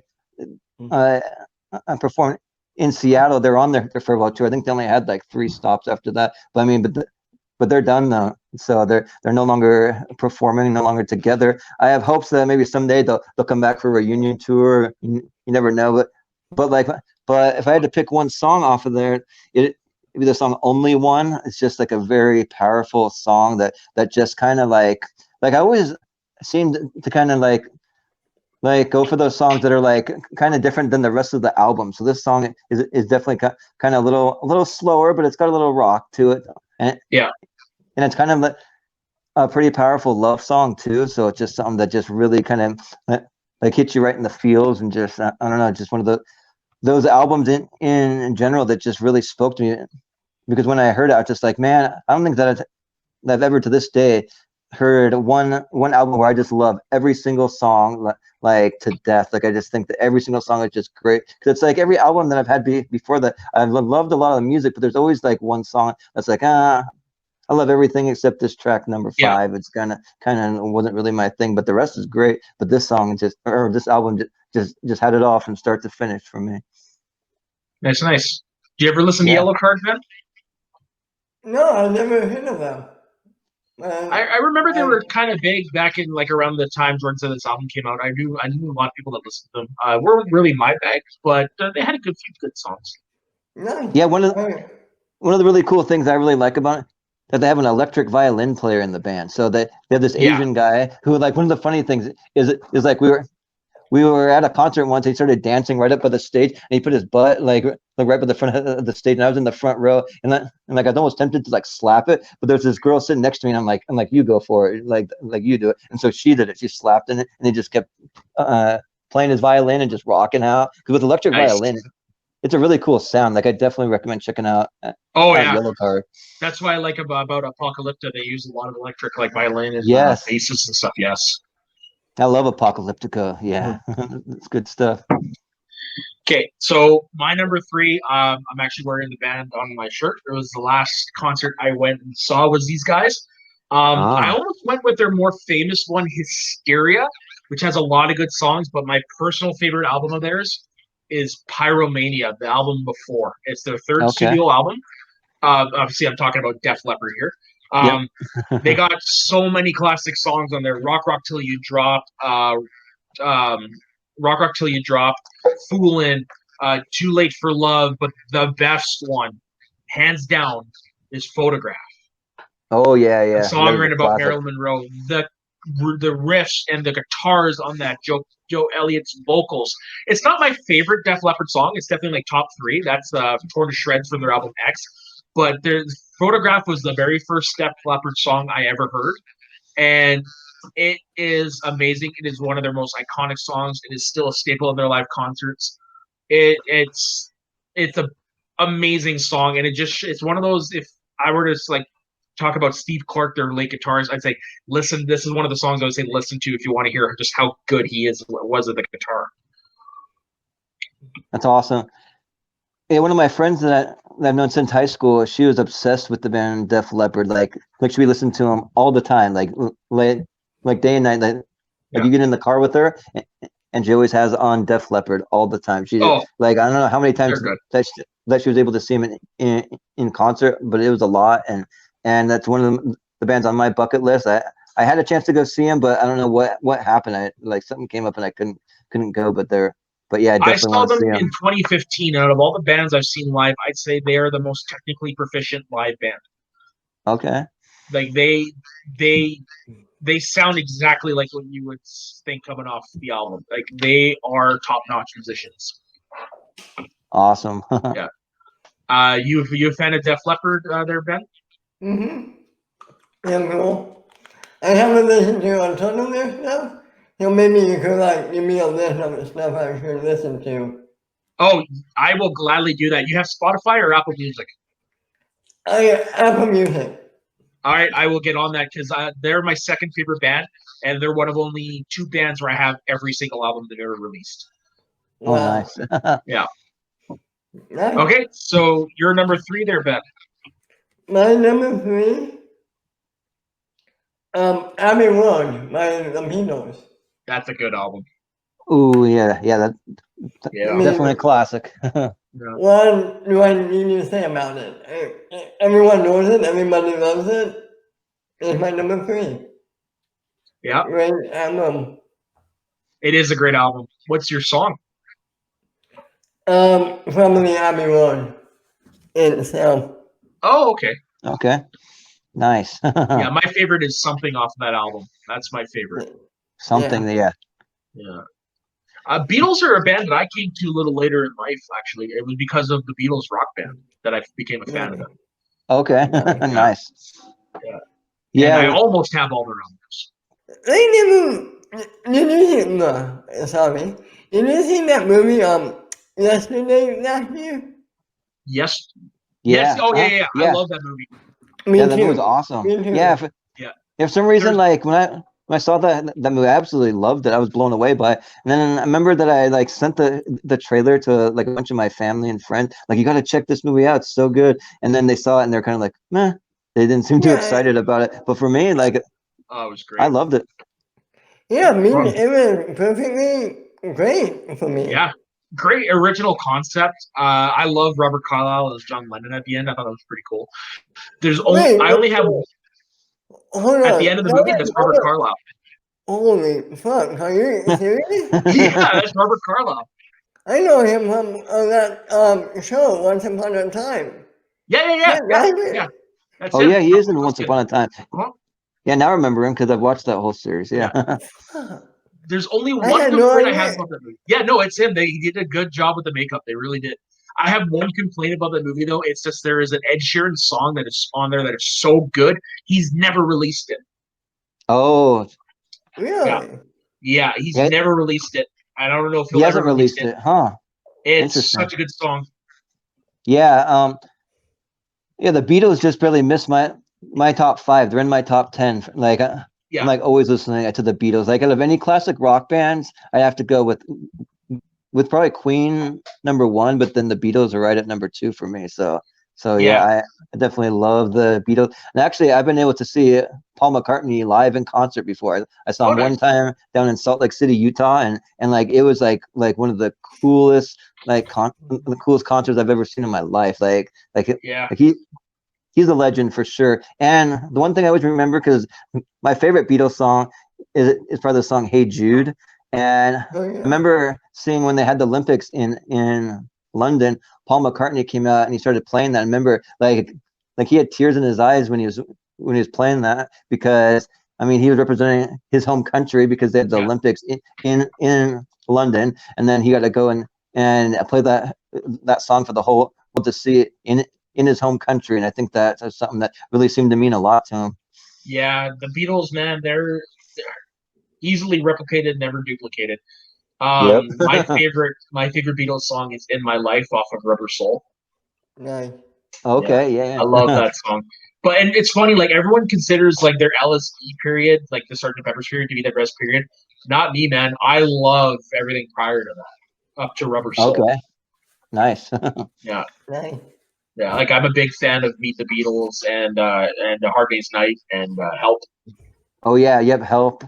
Oh, Help. Yeah, I think Help was Good the first song. Beatles song that I ever heard. I think I was in like second grade and went to an assembly, and it was like an anti-drug assembly, and they used that song Help for like part of the assembly or something. I'm like, these guys are yeah, actually really cool.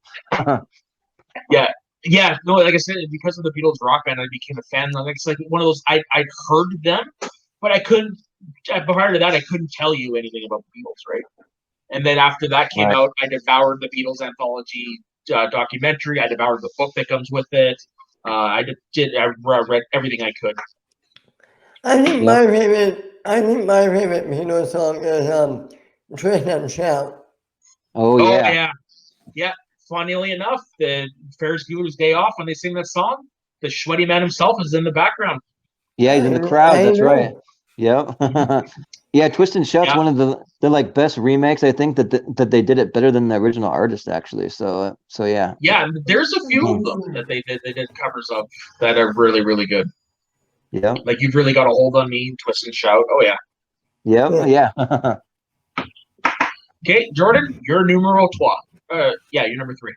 All right. Let's see. My number 3 is another nostalgic one, but actually this one not so much because I still listen to them a lot to this day. But it's the band Sum 41. So and their album Screaming Bloody Murder. Like I had a hard time trying to decide because I love a lot of their early stuff, but then like there's a certain point, and I think Bloody Murder was like point when they kind of transitioned from just being punk rock to like going into more mainstream rock. And I remember when I heard the album for the first time, I was driving in my car and I got a notification. I have Spotify, and if there's certain bands that I follow, it'll give me a notification if they have new music out. And so I got a notification and I saw they had a new album and I started listening and I was just blown away. I was just like, this is so amazing. I remember that I was not too far from my house and I just turned the car around. I went home. I went and found my brother Aaron, who's just a couple years younger than me, and I went and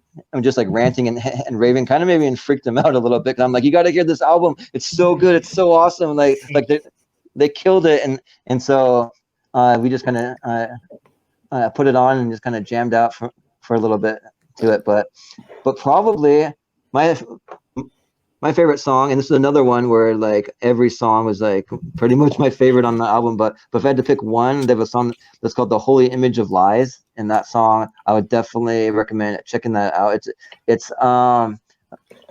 it's another one that's like kind of a little different than the rest of them, but like it definitely rocks out super hard, just like all of them, but it starts out a little different. I mean, you'd have to give it a listen to really kind of understand what I mean. But yeah, the whole Image of Lies from Sum 41 and the album Screaming Bloody Murder. That's my number 3. Nice. I never really got into punk, but really the only songs I know of Sum 41 are the ones that were in American Pie, those movies. Okay.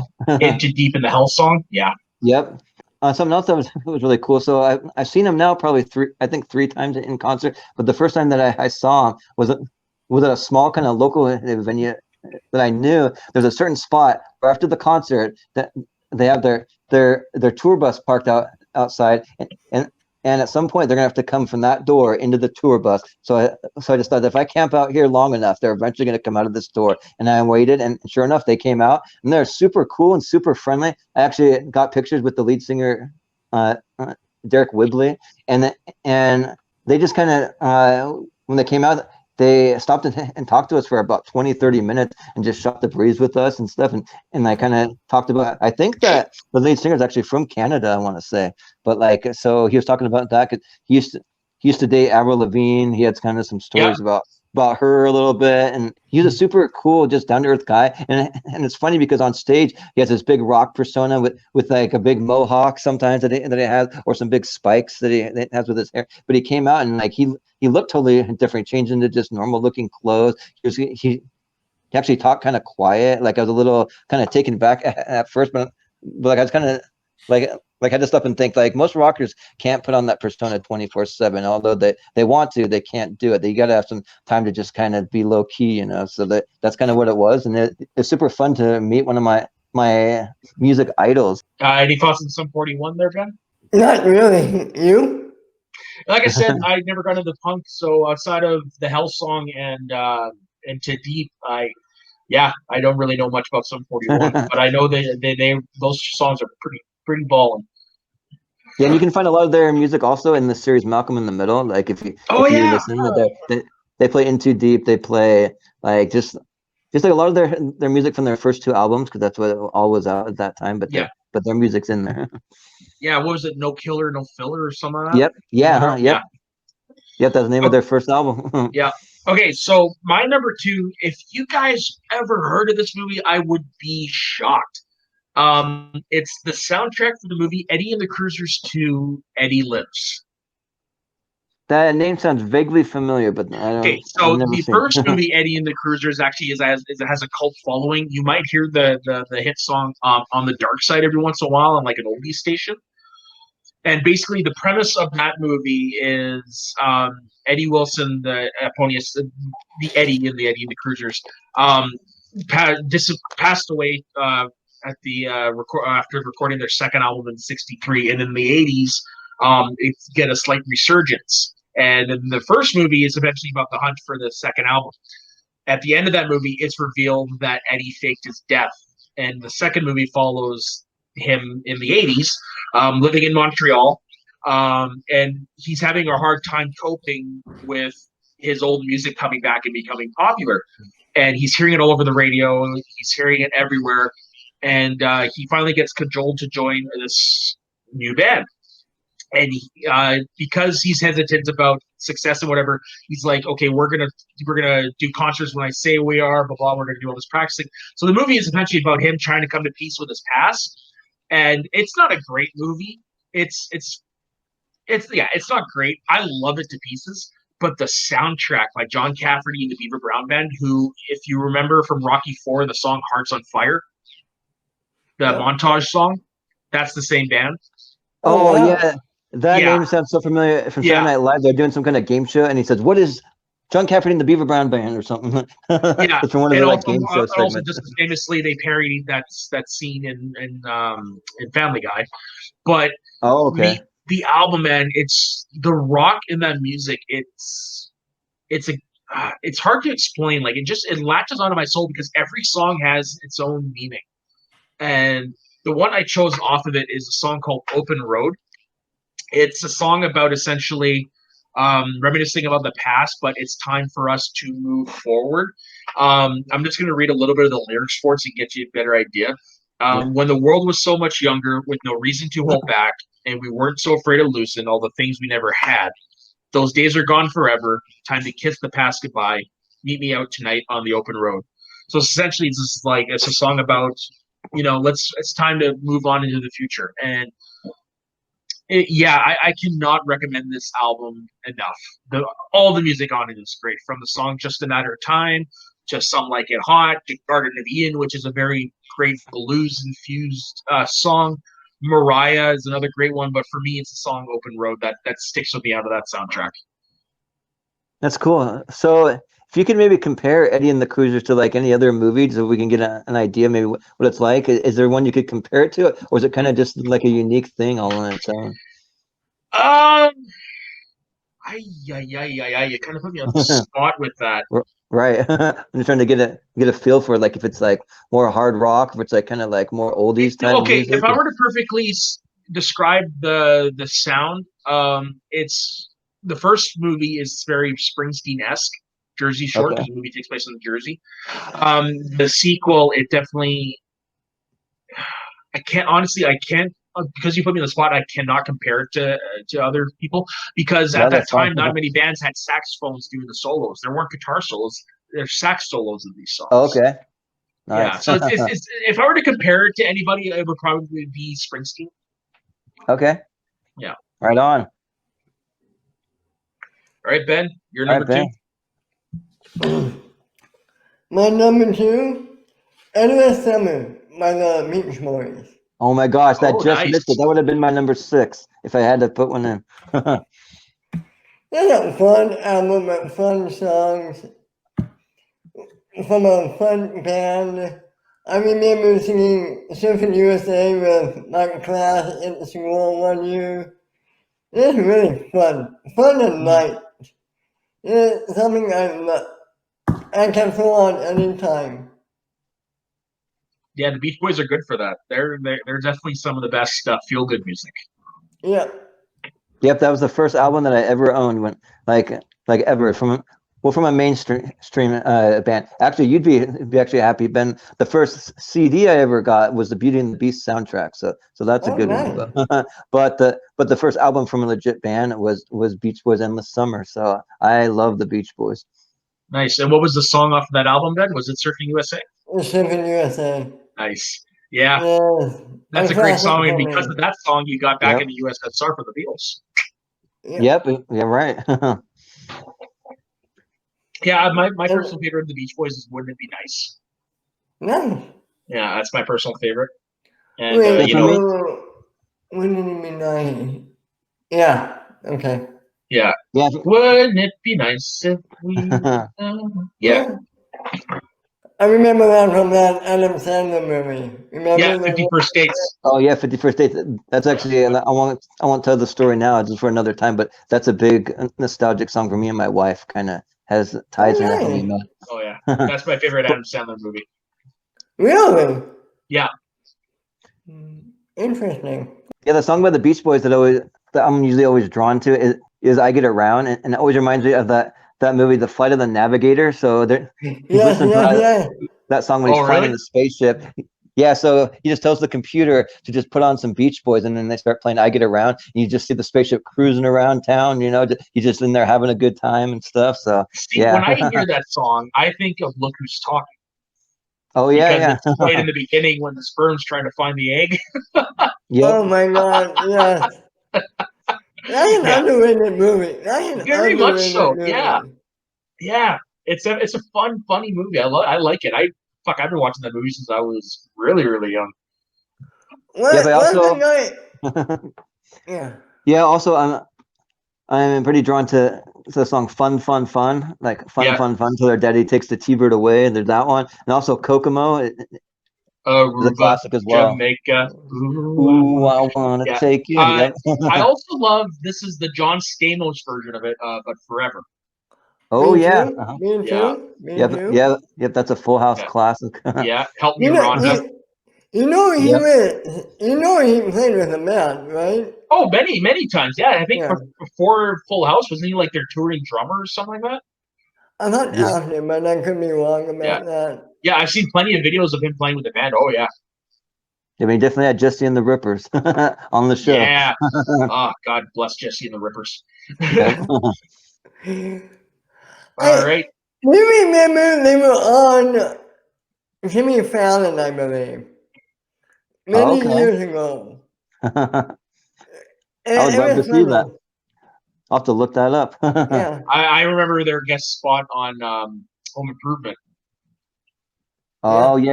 Uh-huh. Yeah. Yep. The long lost Wilson cousin who was upset that they didn't use his lyrics. Yep. Supposedly he's related to Brian Wilson, Yeah. Yeah. Well, they're all cousins. The original band, Yeah. they were all cousins, eh? Yeah. So that's awesome. Yeah, Dennis Yeah. Wilson, Mike Wilson, Mike Love, Brian Wilson. Oh yeah. And also, I'm trying to remember, like the name escapes me now. I don't know if you guys know the movie that they made about the Beach Boys. It had John Cusack in it, and it had Love and Mercy. Oh, Love and Mercy. yeah, Love and Mercy. That movie yeah. was awesome. That movie I blew never me actually seen it. away. The movie's so good, and it actually shows a lot of the struggles Brian Wilson actually went through. Oh yeah. He had schizophrenia. Like a lot of people don't know that about him, and like he was hearing voices, but also he was hearing along with the voices, he was hearing this amazing, incredible music inside of his head. So he wrote like most of the songs from the Beach Boys, and then it also shows how he met this girl, and the girl pretty much saved him because he had a manager who was kind of like his like caretaker of sorts, or his power of attorney guy, and he was very abusive to him. The manager in the movie, yeah, the manager in the movie is played by Paul Giamatti. So like he plays a really kind of just crazy abusive guy that just treating him like just horrible, and then he meets this girl, and the girl's what actually saved him. And so now you actually see Brian Wilson touring on his own, separate from the Beach Boys. I think every once in a while he still does a Beach Boys reunion here and there, but like I've had chances to go see the Beach Boys, but it's never with Brian Wilson, so it just never felt right to me. I only really want to see him with Brian Wilson. There's a lot of riffs going on with the Beach Boys. Like there's two separate versions of the Beach Boys stuff. It's hard to follow. Yeah, it is kind of. Yeah. Okay, what's your number? Your numero dos there, Jordan?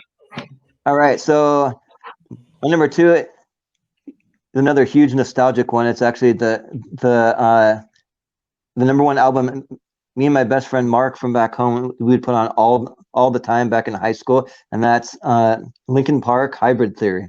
So oh yeah, that's a good album. Yeah, I probably have that entire album memorized word for word from start to finish. Like for some reason, like we just wanted to just like we just thought the album was so cool when it came out that we would just sing along, and eventually we're like, we're going to learn all the words. And so together, like, because we just played it so much, we had it on repeat everywhere that we went, and like Linkin Park, it just for me and him been like a very influential band, and like I just really love seeing the evolution. When they started out, they're kind of like almost like a new genre, kind of like a mix of rock and rap, sort of. And then over time, they had some really hardcore rock albums. They even had an album that was a little bit political. I mean, they had so many different things over the course of that band, but the album Hybrid Theory is just I just love that album. Probably my favorite song, if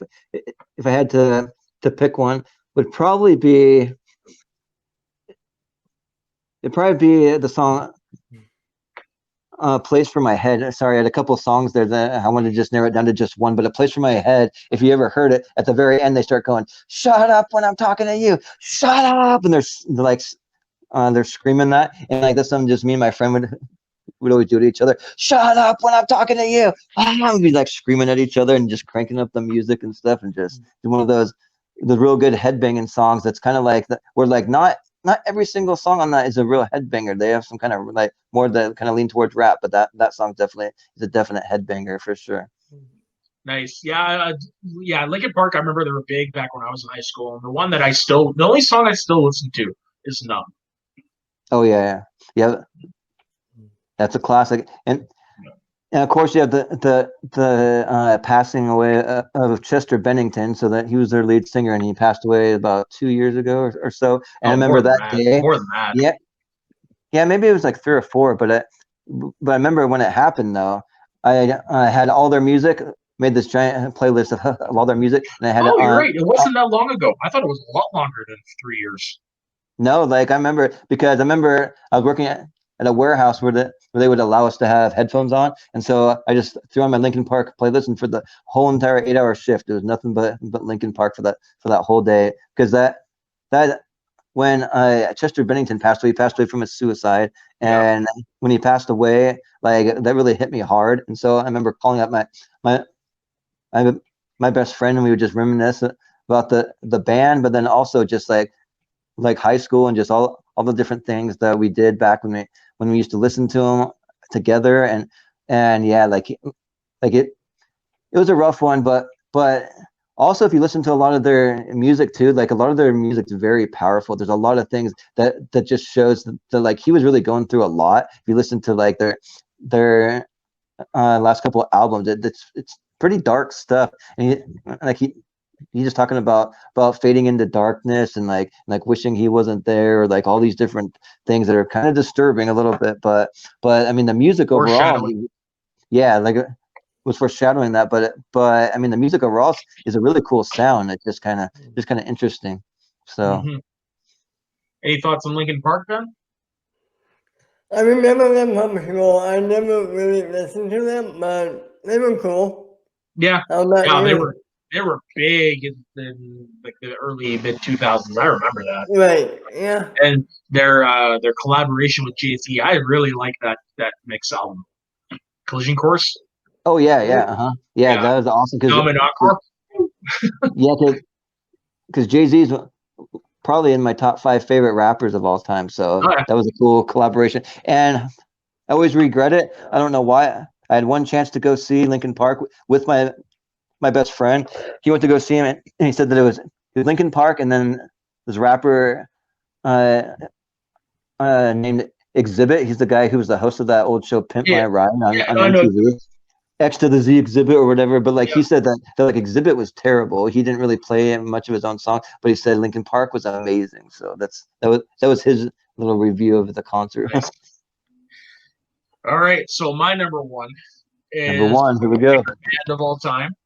Um, it is the album Revenge by Kiss. Ooh, there you go.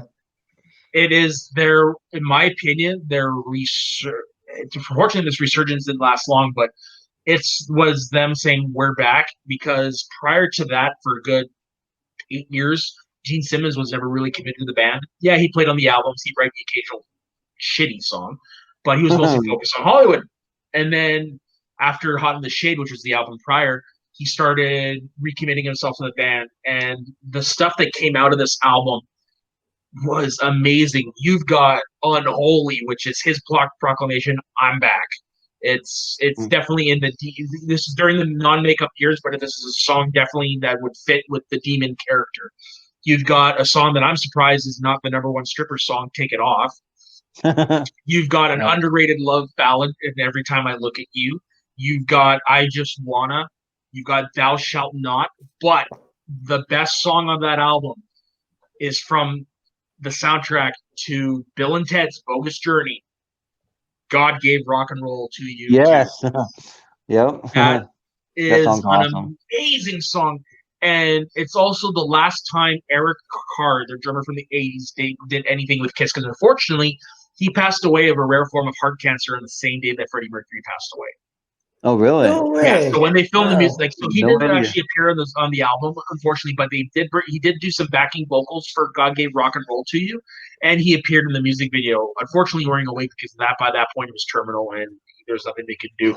But yeah, it was, and the last song on the album is a song called Car Jam in 1981, where they just took an outtake of him playing the drums, and then they put Bruce Kulick guitar track on it as a tribute to him. But this is easily my favorite album from Kiss. My favorite era from Kiss, like the Alive 3 album that came out at this time, is amazing. It's my favorite Alive album. You will never hear me sing anything bad about Revenge. It is a great hard rock album, period. Awesome.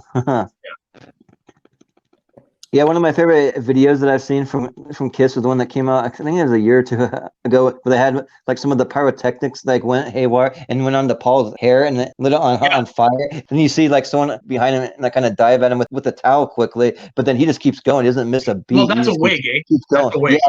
Yeah, that's what I figured. So maybe he didn't even feel it. Maybe he didn't even know he was just so into it. I don't know. So But funny like story. he didn't miss a Funny, beat. funny story.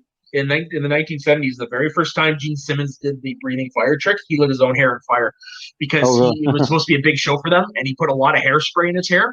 So when he blew it, it ignited his hair. Oh, dang. Yeah, Crazy.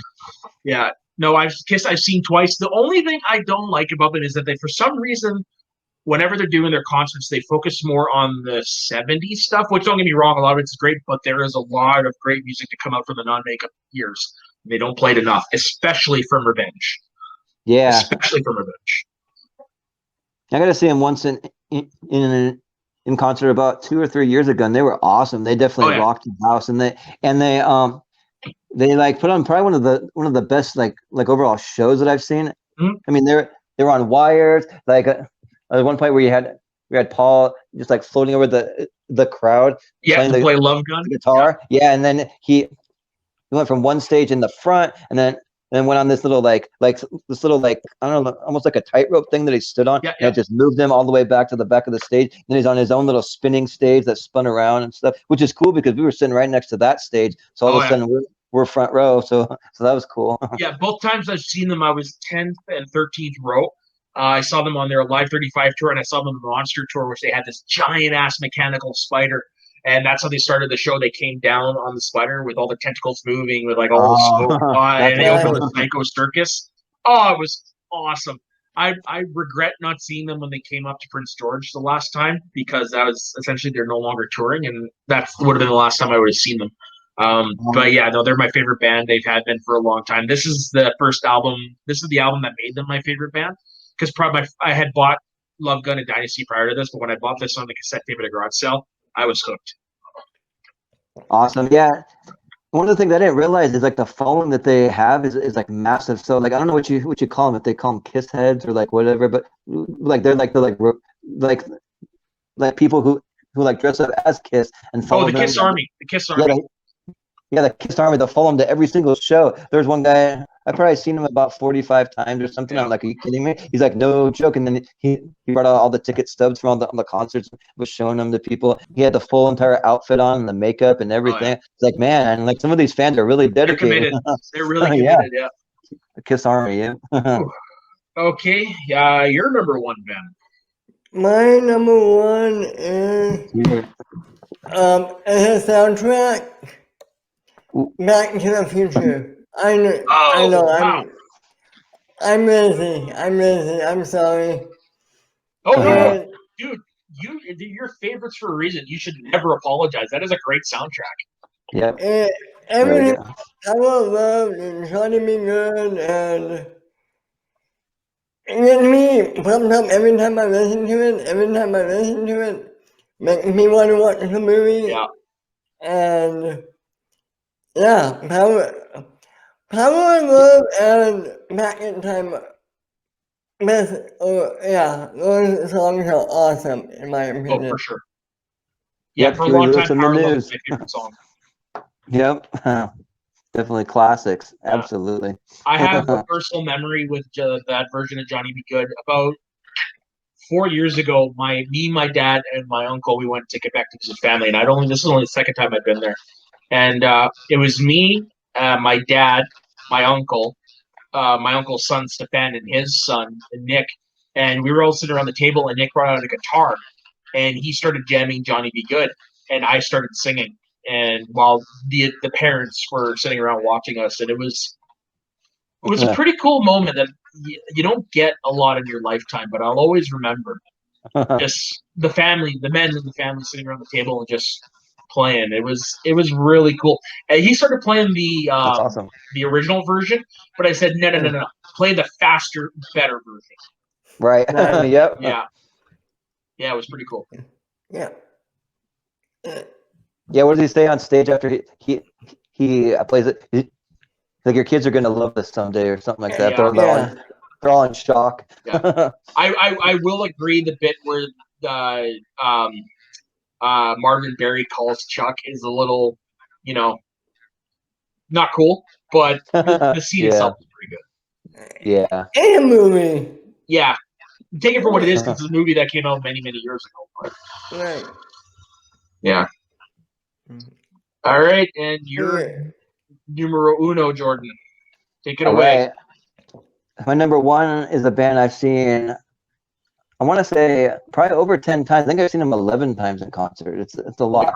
But it's the band Relient K, and they have an album called It's just MMHMM is what it's called. And Relient K was just one of the first real punk rock bands that I just loved, and like every single one of their albums is just incredible, and they have incredible vocals too. They do a lot of harmonies and like harmonizing. They even have some songs on there that like they don't even play guitar. They just sing, and like they can like their harmonizing is just so amazing. And like they're just one band to me where like every single album has just been absolutely just blows my mind every time, and they're just so incredible. And they do like just a lot of just like really cool things on stage, a lot of nostalgic things. Like there's one time where they came out to the Family Matters theme song, and then they like slid in like he was in like Risky Business, but it's with the Family Matters theme song. And they started playing like a punk rock version of Family Matters in some spot and stuff. And then for like people's birthday, if you tell them it's your birthday, they bring you up on stage, and they do like different versions. I've seen it a couple of times. They do different versions of the happy birthday song, and we'll sing to you on stage and stuff, which is cool. And but my song though, that's my favorite all-time song by them, and that's why I had to pick this album overall. It's a song called Maintain Consciousness. And for anyone who knows me, this song like describes me perfectly. Like this song is like all about me, because one thing that like maybe not a lot of people know, I have some ADHD. I don't really have the real hyper version, but like just the really hard to focus on, hard time concentrating thing. So it's like I always have to be like fidgeting with my hands, or like doing multiple things at the time, or like it's somewhere like I get bored very easily. So in school, I kind of had a little harder time, and if it wasn't a subject that really caught my attention. But then there are certain things that I can latch on to, like movies and pop culture and music and stuff, or things I really love, and things I can focus on. But like my mind's always going like a million miles a minute. I'll have one thought in my head, and like in a matter of seconds, that thought's gone. And if you listen to the song, that's all about someone trying to maintain consciousness and like trying to just focus, but they can't, and then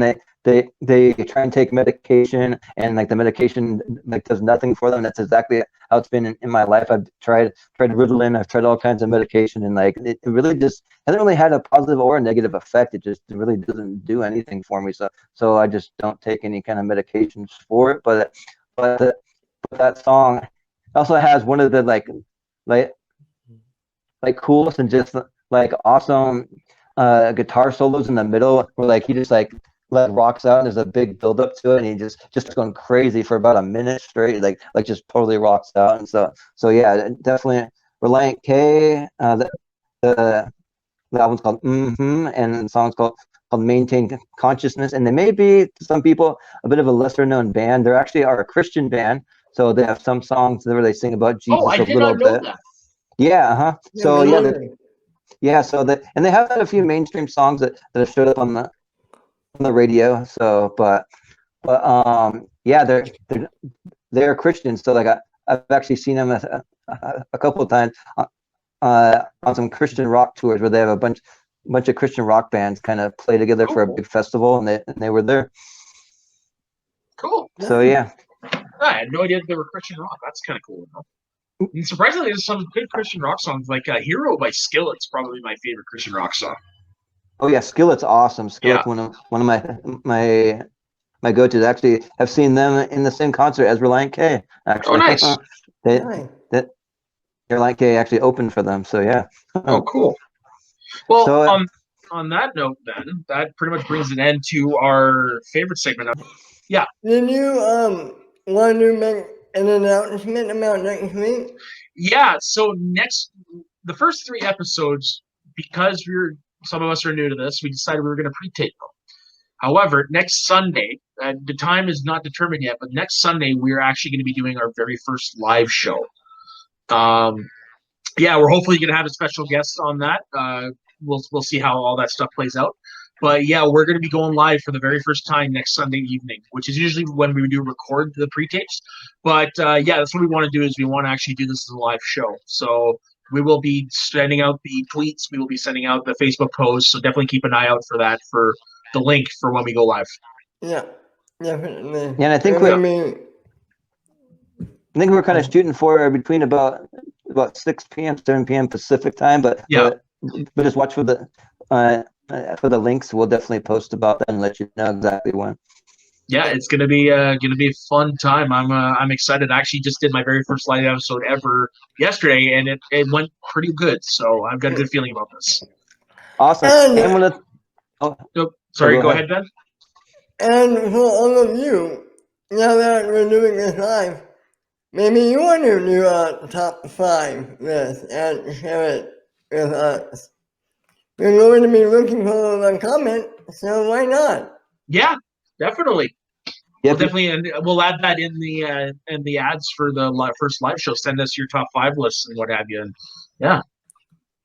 Yep, you took the words right out of my mouth. I was going to encourage people to do a top 5, and if they have any questions for us or any things you want to hear us talk about for a future show, you can definitely put that into the live chat, or you can send it us an email. Also, we're going to have the link to the email in the description, and yeah, just send us your top 5 of your questions. Yeah, for sure. Okay, so on that note, Ben, where can everybody find you? You can find me at my Twitter at BenRainer2, and you can also find me in the Media Studies Network Facebook group. I'm one of the head admins there, and yeah, I'm all around. All right, Jordan? You can find me on Twitter and Instagram at Jordan83616 is where it's at, and then also in the Media Sweaties group, I've been putting out some polls. We're doing a little countdown for the top TV theme songs of all time. We're releasing 5 a day, and you can go in and vote, and we're eventually going to determine a winner. So definitely look for that. Yeah, and you can find me at soda_the_saxman on Twitter and Instagram. You can find me over in the Twitter page for the Media Sweaties Network, and you can find me all the time over at the Schmoes on the North Facebook page, where we break down the week in the Schmodown. We interview great guests. This week we've got Kevin Smets and Brendan Meyer dropping, which were fun. We just did our first ever live episode last night, so those who happen to watch it, thank you. Might do a few more at the end. I know we're definitely doing one for Spectacular. So yeah, that's generally where you can find me. And on that note, I hope everybody has a safe week, and stay sweaty, everybody. Stay sweaty.